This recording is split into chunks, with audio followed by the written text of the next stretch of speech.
It's time for JUCO Jam, presented to you by Dream Big Athletics, hosted by Tad Slowick, an exciting new podcast bringing you all the great action from JUCO baseball.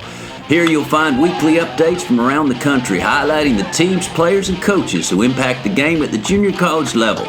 Everything you want to learn about JUCO baseball can be found here and on our website at dreambigathletics.com.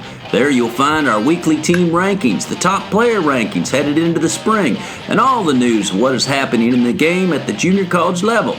On this show, you will have many guests, coaches, players who will give us insight on the day-to-day, behind-the-scenes working of junior college baseball. And now our host, Tad Slowick. Welcome, baseball fans, to this episode of the JUCO Jam podcast, brought to you by Dream Big Athletics. I'm your host, Tad Slowick. And I have with me today my sidekick, Lou Temple. Lou Temple, how are you doing there, buddy? Fishing's fine, Tad Slowick. I'm having a little cup of joe this morning. This is a mug from Buzzy's recording studio where sometimes I do some voiceover work. Wow. Big fan of coffee mugs. So if anybody's got a team mug from any of the JUCOs, send them over to JUCO Jam, address on the Dream Big Athletics website. And as you notice, I'm not decked out in any baseball paraphernalia.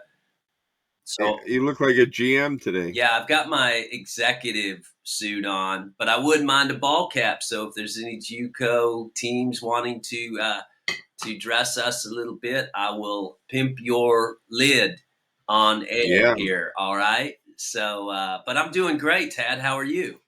I'm doing great, and that wouldn't be bad to have a nice lid from all these great JUCO teams and JUCO programs from around the country. So I'm surprised you did not pick one up this weekend at Connors State. My gosh, how did that go? You were there live and in person, and you had a chance to see some incredible baseball. Is Connors State on a roll? 21 wins in a row, beating Crowder. 27-1 to start the year. I mean, how good are they, Tad? Yeah, they're legit. You know, those numbers that they've been putting up statistic-wise have not been fake, that's for sure.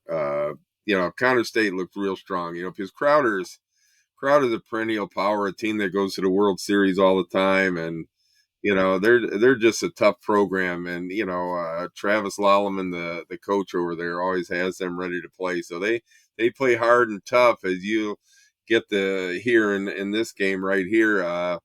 Connors State ended up winning the game 10-6, but it was battle the whole way. Crowder jumped out 2-0 right away in the first inning, but then our stud hitter for Connors State, Brady Conwick, doubled off the left center field wall, as you see right here. He's got a great swing. I really like this kid, the way he plays. He's probably about 5'10", 5'11", but he's put together, and he's got some serious bat speed, and the ball just jumps off his bat, as you can see on that double right here. He drives in 2 runs to tie the game right up 2-2 in the bottom of the first. And then we have Elijah Alexander. He ends up driving a single to left field to score a run, on a bang play here at home. Crowder almost threw him out at the plate, but was he safe? The run ended up. He was safe, right? Okay. So the run ended up scoring, and Connors State, after taking a little punch from Crowder in the top of the first, being down 2-0, comes back with 4. So they end up getting after it, and they went up 4-2. The game kept going back and forth. In the 5th inning, Tanner Allman, outfielder for Connors State, singles right here and drives in a couple more runs to put them up 6-2. And then you're thinking, like, wow, they're under control. Gavin Alvetti, the pitcher for Connors State, through 6 strong innings, as you can see right here against a Crowder hitter. I mean, he's got some nasty movement on his pitches. He's got that late life, which from that low 3/4 slot, and he really throws the ball well. He's an 87-90 guy with that late life. Here he strikes out the Connors State hitter has no chance. I mean, this is Yeah, just that's nasty, a nice pitch. right? Yeah, then he's got the sharp slider to go with it. So, he, really held things in check for 6 innings, but then, Crowder ends up fighting back. That's the kind of program they are. And, when infielder Garrett Long right here drives a double into the right center field gap, he ends up scoring 2 runs to tie it up 6-6 in the seventh. And that's the way it went till the bottom of the eighth. Rhett Richardson for Crowder also threw really well. Yeah. He came out of the bullpen through 3 strong innings, up to 92, good breaking ball, good sharp downer curve, and just challenge hitters. He held things in check here until, our guy, Brady Treconwick came up again, and, he was the hero of the day again. Opposite field double off the wall here in right center field. I just love the way the ball comes off his bat. You could Yeah. tell this guy's a hitter. He's got those strong wrists and everything. And he knew it was a good one, too, as you could see that nice bat flip he had out of the yeah, man. I mean, gotta like the bat. He's the right man in the right spot just on this day, for sure. No doubt. I mean, you wanted to have this guy, in your lineup at bat at this time. That cleared the bases, double with the bases loaded, made it 9-6. They added another run for 10-6 final in the win. One guy I want to talk about here for Crowder too is their catcher Joe Reed.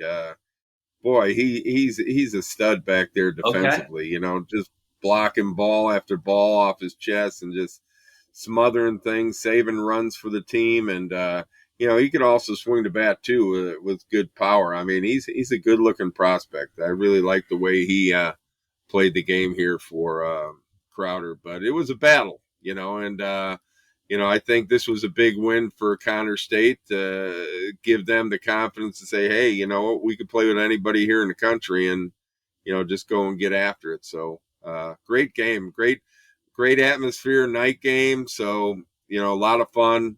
Fans were really into it and everything. So that's great. It was just a joy to see. It was a pleasure to be out there. That sounds like the exact reason you went, Tad, was to see that kind of game, to see that kind of play, to see that type of pitching, and big bats at work doing the job. So and 2 really good teams squaring off. Yeah.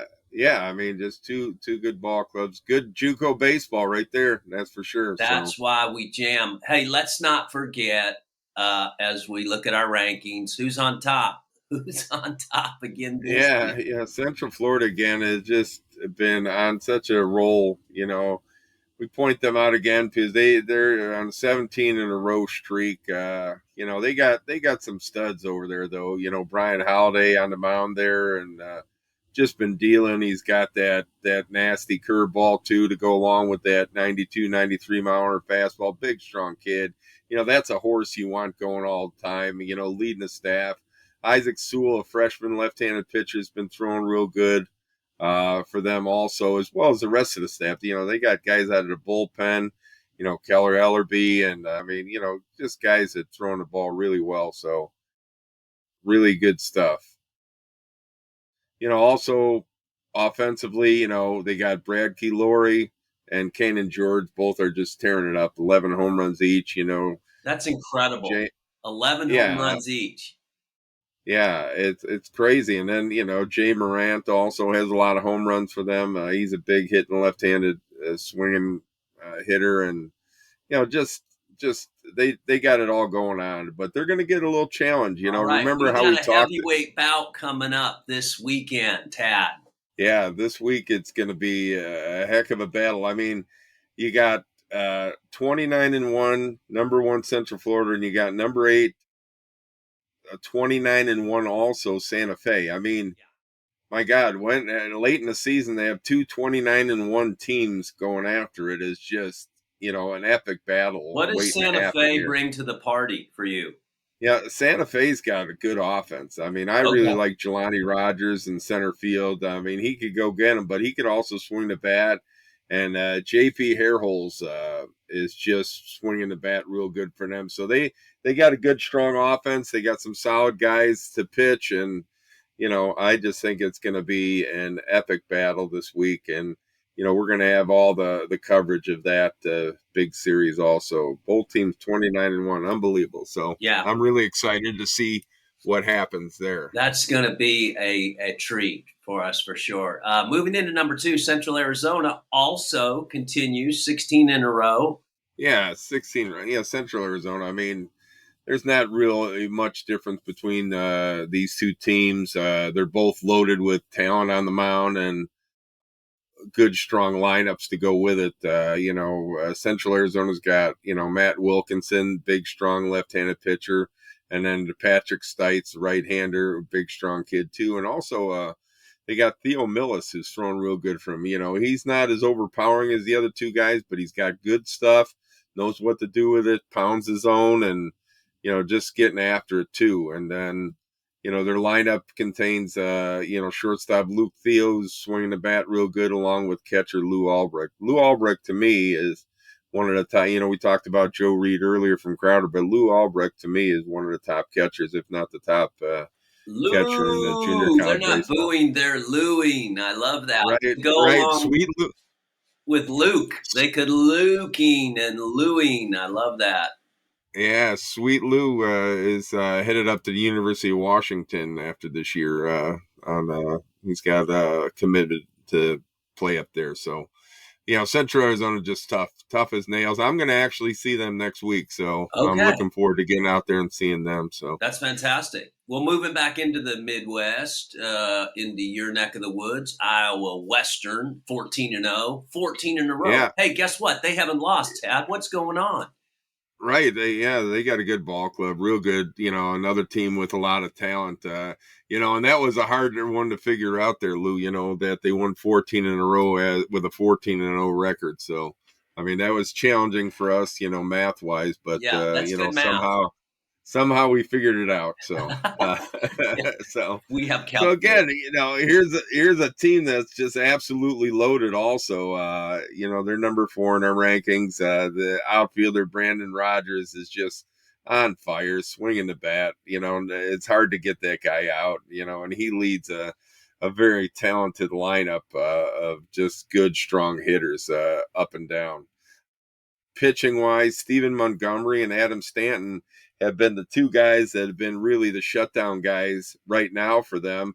But they got some really talented arms. And Marcus Phillips, he's up to 96 with good breaking stuff. Damn. And, really, really throwing the ball well. And Noah Bush will run it up to 97, 98. And, just has good stuff also. And then they got a lefty also, a good, strong thrower, Jared Lessman, who's headed to the University of Louisville. So, really good pitching staff here. And, I'm going to get my first glimpse of them this Sunday. So, I'm excited. I'll be out there to watch them play this Sunday. So, I get to see all this talent displayed out on the field. So, pretty excited about that. Do Bush and Lessman get the ball as starters, or are they coming out of the pen? Yeah.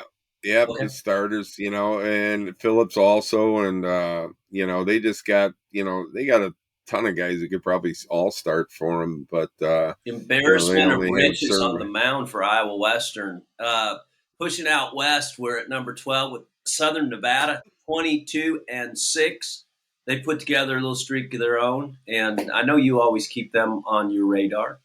Yeah, it's always nice to talk about Las Vegas because Las Vegas is a good town to be in. So never could go wrong being in Vegas. But these guys are playing really well. Last year I thought they had a little bit of a down season, but they've come back with more than enough firepower here. Jackson Castillo, we've talked about him a lot, and Hunter Katchke. I mean, both these guys can really swing it, and with pop too. I mean, these guys can drive the ball out of the park at any given time. Hunter Katchke is still uncommitted, and I think he'd be a great pickup for somebody to, a good D1 school to pick him up and add him to the lineup. So he's really swinging it well.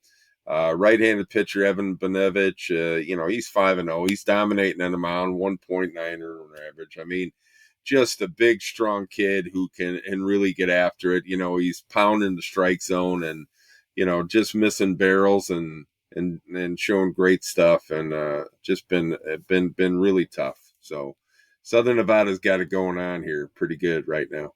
Gotcha. Where to next? Well, we got Andrew. Yeah. They won 9 in a row. We're trying to talk about who's hot, and we think like, well, there's probably only a couple teams that are hot. There's quite a few teams here who really putting good long winning streaks together, and that's what the good teams in the junior college baseball do. They show that consistency by putting these long win streaks together. So it's real good. Andrews won 9 in a row, so they're playing real well. I'm waiting for that matchup in that region. It's going to come more towards the end of the year in April with them and Georgia Highlands. It'll be a heck of a matchup. So Highlands got a good ball club as well. Right. And you got John Logan up here on your list, Tad, and they've got a streak that is at 11. A little slow start for them, especially with the bats. They started out a little slower with the bats, but now they've run off 11 in a row. They're 17-7. Ben Higdon, was one of the best top outfielders in junior college baseball. Really swinging the bat. He's got a lot of home runs, good hitting for a real high average, and just a really good all-around hitter. A guy who could drive the ball out of the park to any field and plays good defense. He's headed to Kentucky. So he's a good ball player, real good prospect. And then Nick Giamarusti is really swinging the bat well. And this kid might be the fastest player in junior college baseball. Really? He's like a 6'1", 6'2", 60 guy, and can really run. As you can tell, he's got 19 stolen bases. So really, a tear on the bases. This guy gets on base, and he's a nightmare for pitchers and catchers alike. So is he just a left-hand hitter? Right-handed hitter. Okay, let's get him on the other side of the plate. Yeah, he needs to be a switch hitter. Yep. So, and then on the mound, they got some good strength with Drew Preska, a right-handed pitcher, throwing the ball real well. He's a guy who could pound the strike zone real well with good stuff. Low 90s guy. And then Brandon Keister, left-handed pitcher, really knows how to pitch. He's a high, mid to high 80s guy, but just ball moves everywhere. Knows what to do with his stuff, and just great stuff. And again, what do we have this week? We have a great matchup. It's them in Wabash Valley this week.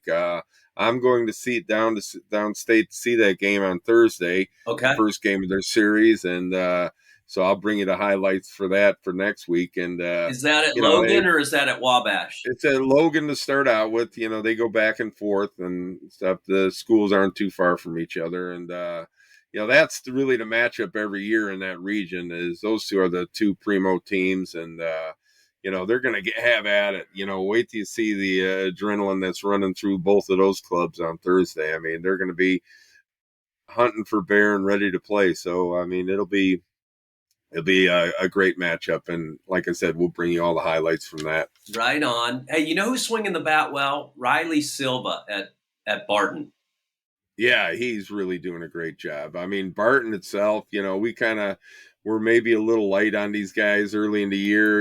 We didn't know as much about them, but now we're getting them, and we know them pretty well. Barton's 21-2. They've won 7 in a row. Like you said, Riley Silva is really swinging it, and he's really doing a great job.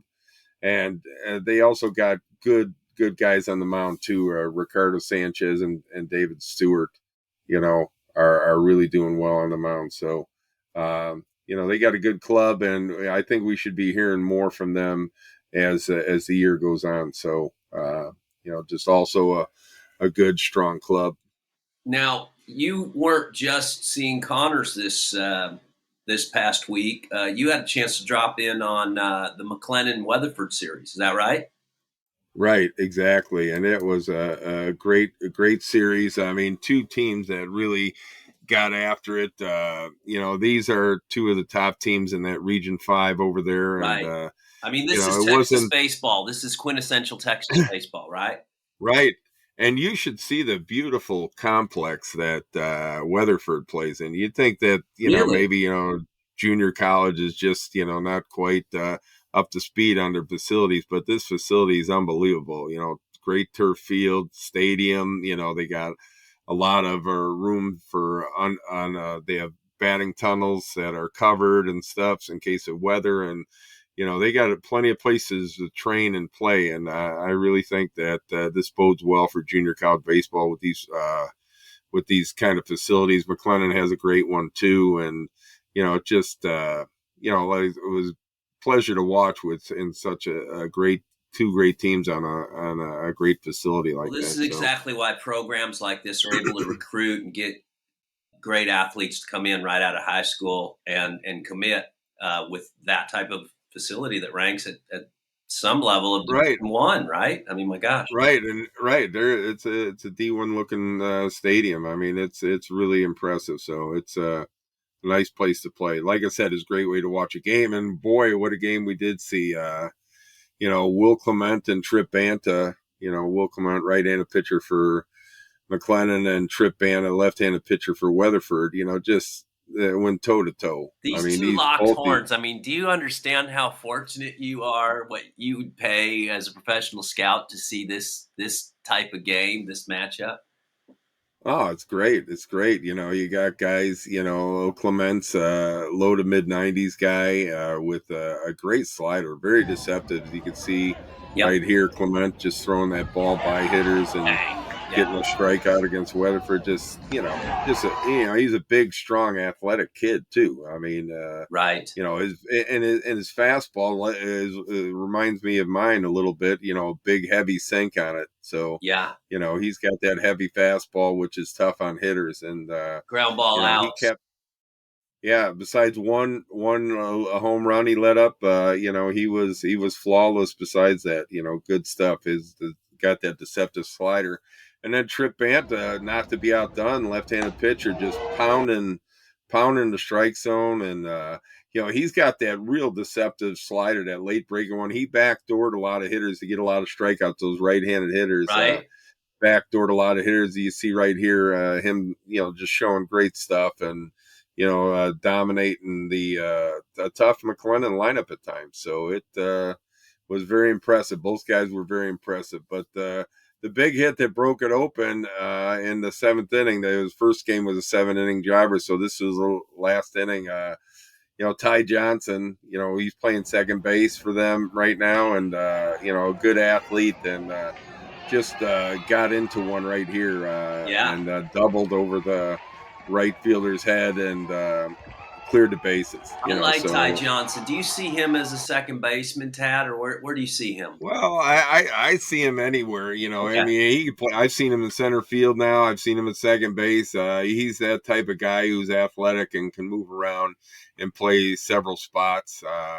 Obviously, infield position's a lot tougher to play because all the things you need to do as far as turning double plays and things like that, instead of being in the outfield where you just got to go get them out there. So, he could do both. I think he's that type of athlete. He's got that kind of work ethic that if he puts his mind to it, he's gonna stay wherever he can stay. And this just gives him a little versatility too at the next level. You know what I mean? Play a couple different spots, and because I think this is a next level kid. A kid who's going to end up playing pro ball. I like watching him play. I've never seen him in person, but the highlights that you bring, I've always enjoyed, and he looks like he plays with fun. He enjoys playing. Yeah, he's fun. He's got that live body, and he just got a lot of energy in him, and and obviously he can swing the bat here as he really gets after one here.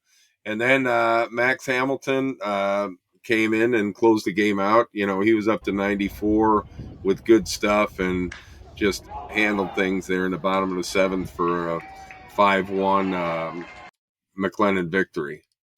Wow. So, obviously, Weatherford's a little dinged up there, on the late loss there, but they came back firing. Jeff Lightfoot, the coach over there at Weatherford, really has these guys playing well, and they play hard and they get after it. Like we talked about, they had those good left-handed pitchers, and the second game was a matchup of that. Blake Hansen, left-handed pitcher for McLennan, and then Ryan Rodriguez, left-handed pitcher for Weatherford, got after it, and it was a good matchup. Blake Hansen, he's a mid 80s to high, upper 80s guy right here, but with good breaking stuff. Knows how to pitch, commands the ball real well and commands his pitches. So, he throws real well. Is right here. You can see, he's just tough on hitters, just tough to pick up his ball. And then he had Ryan Rodriguez on the side for Weatherford through 6 just tough innings, battled and just pretty much dominated, like I said, a tough McLennan lineup. And, up here, he's, Rodriguez is upper 80s to low 90s type of guy, pounds his fastball real well. He's got a good slider and, really, competes. You get a lefty, this size, this strong, and that competes like that. You got something real good. So, this game went down to. Both of them look like they're not easy to pick up. It looks like it's tough at bat. Absolutely. From being a hitter, when you get those pitches that hide that ball to that last second and you don't have much time to react on it, it's quite tough on you. It's a long day. Yep. Yes, definitely. That's a good way to put it. A long day. It was a long day for the hitters in game 2, which ended up Kevin Duran ended up singling in the bottom of the 9th to drive in the winning run, and Weatherford won on a walk-off single there. 2-1 victory, badly needed because this kind of changed the tide a little bit in the series. They went back down to McLennan on the weekend and ended up splitting both those games too. So these two teams are getting after it and getting after each other. So you're going to see when that Region 5 championships come around at the end of the year. I mean, you're going to see both these teams having at it again. So good stuff. Very good stuff. And so we're going to slip right in, if you don't mind, to Division 2. Where there's I don't mind. There's plenty of action here. There's always something going on. And do we have to talk about Eunice? Yes, we do, because they have not lost. They have not lost. Lou, guess how many? They're 24-0. Guess how many games they won in a row? Well, at least 20, and if they add 4 more, they've got a winning streak. So, golly, right. Goodness. Right, they won 20 in a row, then they won 4 in a row. So they're 24-0 now. That's 2 great streaks, and that's the way I do 24-0. I don't know what are they. Yeah, it's like we should throw a little wager and see if they're going to get beat and when. That would be an interesting. But we don't want to wish any harm on them, obviously. No, we don't want them everyone at this point, they have a bullseye on them. Everyone's gunning for them for sure. And as well as I do, at some point, someone will spin a really good game against them. Absolutely. They'll have, 15 line drive outs, 20 hard hit balls, and they'll be atom balls at somebody, and the game will be over, and they'll be on the lopsided win. But up to this point, that hasn't happened, and we don't know when it's going to, nor do we care. I love a team that's 24-0. Right, and you think, how impressive is this? Because how easy it is to get knocked off in baseball. Teams aren't, the big league level, they don't go 162-0. A good team still loses, 60 games, and so it's not easy to keep the winning streak. So we talked about Central Florida, Iowa Western, Santa Fe, Connor State, teams that just got none and 1 loss. I mean, that's just coming out and playing well. That and getting a little luck, like you said, a little luck here, because like I said, you run into that wrong guy and you end up on the L side of things. There's so many factors that are on the other side of baseball, like team travel, studies, just getting acclimated to road trips, to you've been coming off of your conditioning programs, you're trying to maintain the maintenance on your physical activities, not just playing baseball. There's so much going on, and to still just stay focused, that's what Eunice is doing, is just they're in that focus bubble, which is just incredible. Oh, super impressive. So, and then, number 2 this week is Heartland, and they're on an 8-game roll too, 10-1. And it seems like we always talk about Sam Antonacci when we talk about Heartland, but Yeah. I mean, you got to give this guy. I mean, this is definitely one of the top position players in all of junior college baseball. I mean, he just gets after it defensively. We saw highlights earlier about him, just making great plays defensively at shortstop, and then he's just on fire offensively. And I don't want to be the stat guy here, but a guy who's hitting 571, 4 homers and 28 RBIs after 11 games, that's pretty impressive. Very impressive. You saw him last week, and Yeah. He sets up well at the plate. He's obviously knows his strike zone. He's swinging at strikes. Today it seems like they're still pitching at him. We'll see this weekend if they're still Yeah, throw exactly. Well, and here's a guy that drives the ball to all fields hard. He's got a great approach. That's why his success is so good. He's just not trying to he's yank using the home whole runs and field. stuff. Yeah, definitely using the whole field. And then obviously they got Meade Johnson. Isaiah Jackson's really throwing the ball well. He hasn't let up a run all year for them, and he's going to be a big factor because there's a guy who's just got that. Both of them, Meade Johnson and Isaiah Jackson, have that shutdown stuff that they could shut you down at any time. We talked about Jackson with the good velo on his fastball. He was up to 98 in the fall, and wow, just got a good changeup and good break and stuff. So, very impressive guys. Heartland is built to win, and I think they're going to win a lot of games. And they are proving that to be just a prediction. Yeah, absolutely. Hey, you've seen them, so you have a good feel for that, as well as Iowa Central at 15-1 coming into this week. Yeah, 11 in a row. Sam Schlecht, Oliver Perezek, those guys lead a real strong pitching staff. The pitching is the name of the game with Iowa Central. They're not going to give you too many runs, and they got a lineup that's going to score enough runs. Very, very good looking team. They've really moved up in the standings. I think they're at number 5 right now. So. And then following up, a very good Pasco Hernando, 23-7. Yeah, Pasco Hernando got off to well, you don't call it a slow start, when you're playing Central Florida and Florida Southwestern, all the they've got a big tough name draw. schools. Their schedule isn't light. Yeah, it's not too easy, especially early on. Yeah, they're getting in the conference now and playing some teams that are, are good, but not quite the caliber of Central Florida. But they put together a great season so far. You got Cole Robertson, Aiden Korn, and Shea Yeager tearing it up offensively.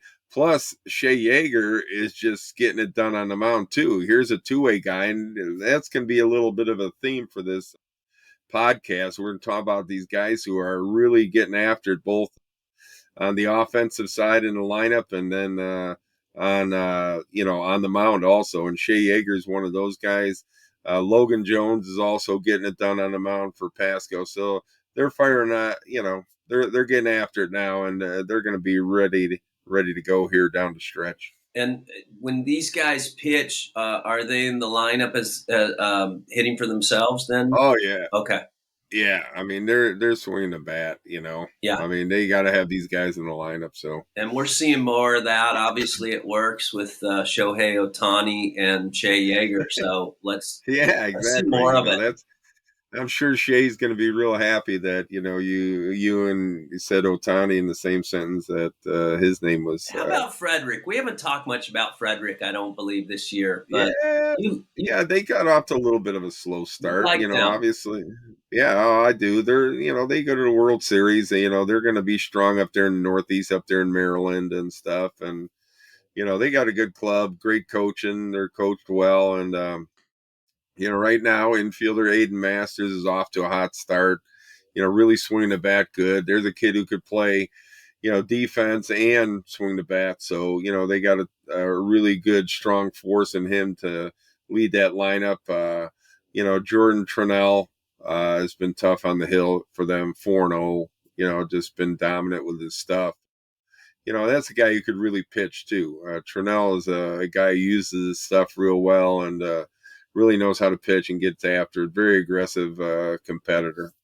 And we have Lansing. They're on the move. They've Yep. won 6 in a row now, so they're about rebounding. Yeah, Lansing's and then you're playing all those tough teams early on, the big schedule early on down south out of the gym, and makes it a little tougher. So they're settling in a little bit more right now. They're a team that went to the World Series last year, so you'll hear quite a bit about them from now on. Good things about them. They got outfielders Will Bone and Peyton Mazzola out there. Both guys can really swing the bat real well. And, I really like Mazzola's defense. He's a guy who could go get after him in the outfield, strong, athletic kid, and really does a nice job. Then on the mound, they got, a really good staff. Lucas Brewer and Hunter Shaw have been just about unhittable.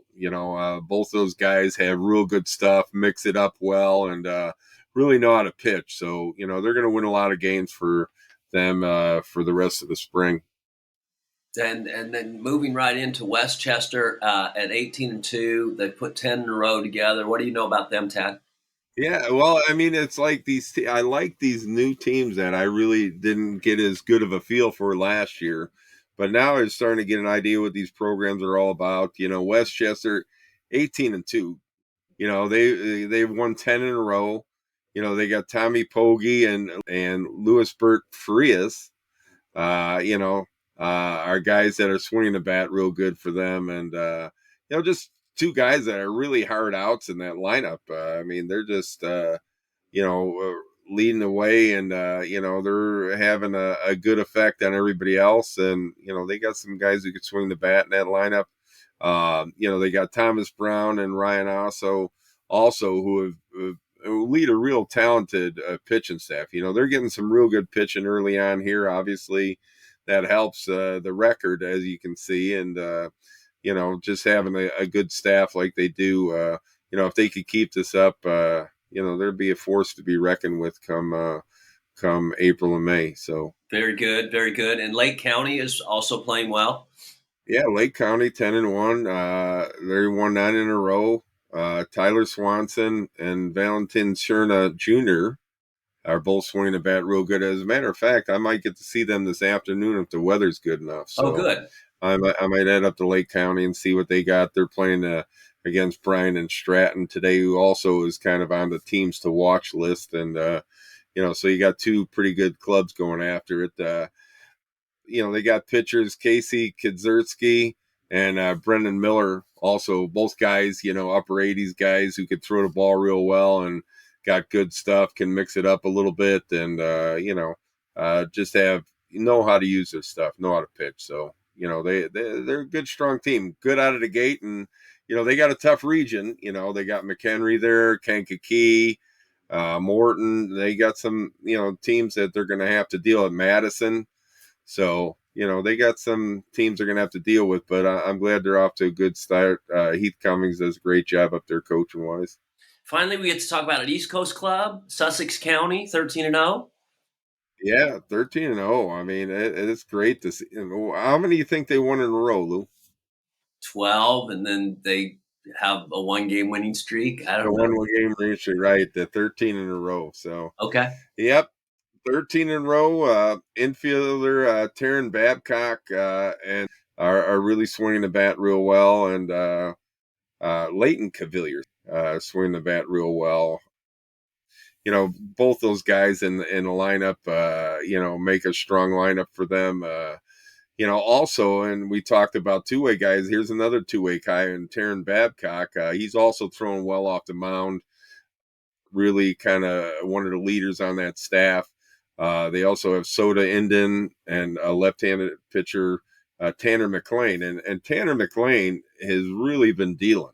I mean, this guy's really been practically unhittable. He's got that lefty stuff, really knows what to do with it, and just competes well, and just been really tough. So, with these guys throwing that well, I think Sussex County should continue on a pretty good winning run here. No, it's great to see him get off to a good start. And, it's amazing. Again, coming out of the gym, 13-0, but you just referenced those players, so it makes sense. Yeah, I mean, McLean has just got that classic lefty stuff, which is tough for the hitters to pick up, and he's just dominating with it, mixing up stuff. All right, moving on. Are we really going to do this? Are we really going We to are. have We're a gonna. Division III update? Yeah, we're gonna break it out. Finally, these guys playing some games and everything. And obviously the teams down south have been playing a little bit longer and stuff, but Northeast schools have been down in Florida and playing ball and trying to get in as many games as they can. So and believe me, you're going to be happy. Fans are going to be happy to hear about some of these teams because they got some really strong clubs this year. Why do you put Herkimer up front here, 7-2? Herkimer's defending national champions, Naturally. And they got two outfielders here who to me are studs. I mean, Dakota Brett is just a strong, well put together offensive machine that could really swing the bat. He had a great year last year. And Giovanni Wiggs is a big, strong, athletic kid who can run and do things. He's a good looking kid who's really swinging the bat really well right now. And, just both those guys in your lineup makes everybody else better around you. And, Herkimer is just going to be able to score some runs. And then they got Troy Butler, who really got good stuff. He's low to mid-90s guy who's really got some good stuff. I think he's going to UNC Charlotte, down there in North Carolina. So, he's a good guy to have as your leader on your staff. So pretty good start, 7-2 for Herkimer. Yeah. Was Giovanni Wiggs on the ball club last year, Tad? Yeah, he was. Okay. Like I said, you got two guys like Britt and Wiggs to, be your, your veteran guys in the lineup and stuff. They're just going to make everybody else better around them. Huge. Not unlike Niagara County's 9-1 record. Yeah, Niagara County, they're always competitive. I mean, they're always competitive. They're always one of the best teams in the country at Division III level. So this year, infielder Connor Holman, he leads a strong lineup of Alex Minahan, Howard Stuckey, and Andrew Stillinger. All those guys are really swinging the bat, came out of the gates real well. There's no easy parts of that lineup right now. I mean, Niagara County just from 1 to 9, I mean, they're just tough outs to get. And especially, these guys like Holman and Minahan just swinging the bats good, just is going to help them score quite a bit of runs. And like I said, not too many easy outs in that lineup, if any. They also have right-handed pitchers, Hunter Loomis and Andrew Bench, throwing real well. Loomis and Bench, got good right-handed stuff and, upper 80s type guys. And then they got left-handed pitcher Zach Fike, who's really throwing the ball well. He's the guy who mixes up, hides the ball well. And, they just got the ingredients to make another big run here and, get to the World Series again. Always nice to have a lefty in your array, your arsenal. Absolutely. And then we follow up with Dallas County Eastfield, who have actually played quite a bit at 19-7, which makes sense. They're in Texas. Yeah, and they're not, they're playing, most of the D1 schools. There's no D2 baseball in Texas, so you either go D1 or you're going D3 here. And these schools play a lot of D1 programs. This Dallas County Eastfield team just ready for another monster year. I mean, talk about having some thunder in their lineup. I mean, Angel Rodriguez is just continuing to make loud contact, 476 with 8 homers, 40 RBIs. I mean, this guy last year just swung the bat real well and was a monster last year. And I like you said, when are these people going to start pitching around these guys? But I give them credit, I mean, don't, if you want to compete, I guess you got to try to get these guys out at some time. So. Yeah, show me. You're the best. Show me. Okay. Yeah, exactly. Challenge these guys, but Angel Rodriguez has definitely answered the bell, so he's doing real well. And they also have Gus Witt, also who's hit quite a few home runs. He's a big run producer for them, also.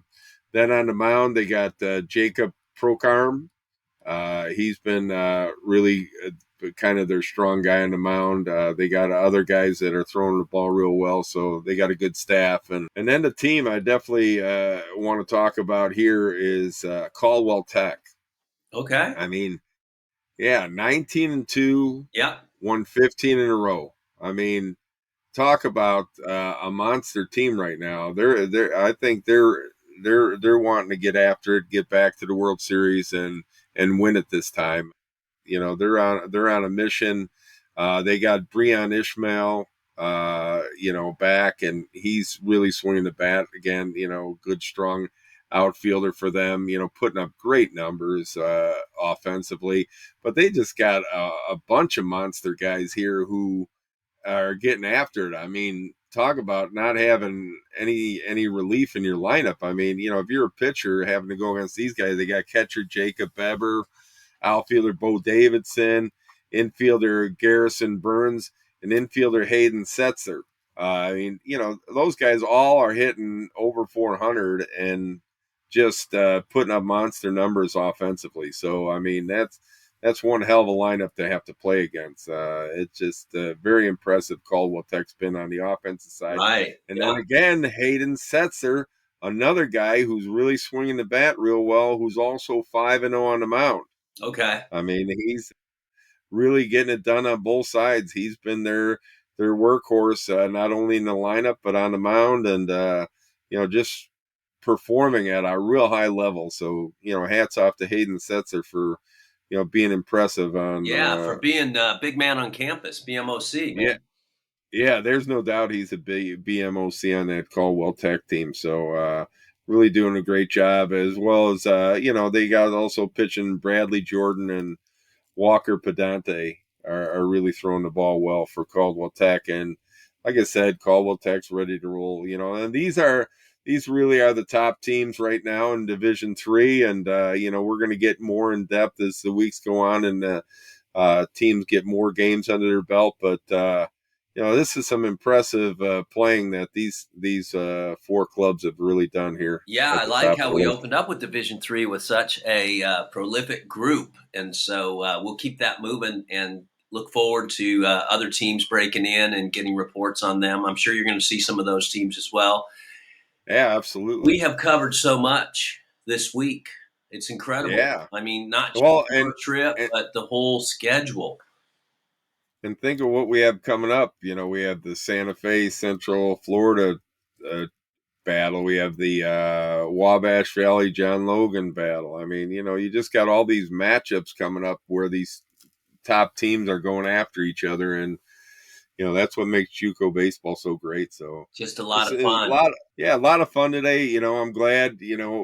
Like I said, we talked about the new format. With the videos and stuff, getting the fans at least to see some of these players play on video at least, and talk about them and break them down. And the opportunity for me to go out and see all these teams. I think I've seen almost every Division I team except for maybe one or two. And, it's just been good to have hands-on knowledge of all these players and all these teams. And it just makes for our coverage to be a little bit more in depth and real for the fans. Yeah, it's great. You have a great perspective on the players, the programs, the schedules, and so it comes together every week, and we're able to provide it right here for all of the rankings. Look for Dream Big Athletics, where we'll post those for sure. We've got some player rankings coming up very shortly, and that will be interesting. We've talked about an awful lot of players. Right. Oh, absolutely. I I do too. love junior college baseball. Great. They have a great product here. The coaches, hey, keep doing your thing, coaches. You guys are really producing some really good quality teams and quality players. And, players are playing hard and getting after it. I love the intensity of junior college baseball and how hard these kids play, trying to get to the next level. And, it's just really exciting. So keep doing your thing, and, we'll keep covering it. So until the next episode of JUCO Jam, Lou Temple, until the next episode of JUCO Jam, this is Tad Slowick, your host, signing off, and see you out at the baseball field. You've been listening to JUCO Jam. For all your junior college needs, go to dreambigathletics.com and make sure to tune in to next week's episode of JUCO Jam.